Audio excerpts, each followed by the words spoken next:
नाज़रीन हवाले से रहा हो खबरचार वेब टीवी आयशा हैदर। अस्पताल कंडियारो एमएस अस्पताल कंडियारो एमएस शोकत साहब रिपोर्ट मुदस्सिर अहमद चैनल के मुताबिक कडीयारो अस्पताल के एमएस की बदली खिलाफ डॉक्टर सही पैरामेडिकल स्टाफ पारा अमजद अली जोखियो साजिद खरहर मोहम्मद नवाज खोसो पीर बख्श निजामुद्दीन मंगरियो बेन की अगवानी में एहतजाज मुजाहरो किया वियो।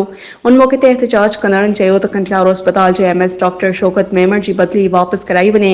डॉक्टर शोकत मेमण पंहिंजी वसाहत जेतरो भी मुमकिन थी सघियो अस्पताल मरीज़न के सहूलतों ॾियारण की कोशिश कई है उन करे संदस बदली वापस कराई वने।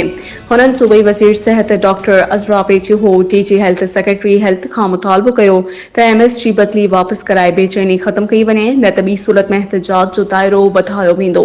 नाज़रीन ॾिसंदा रहो खबरचार वेब टीवी पढ़ंदा रहो खबरचार अखबार।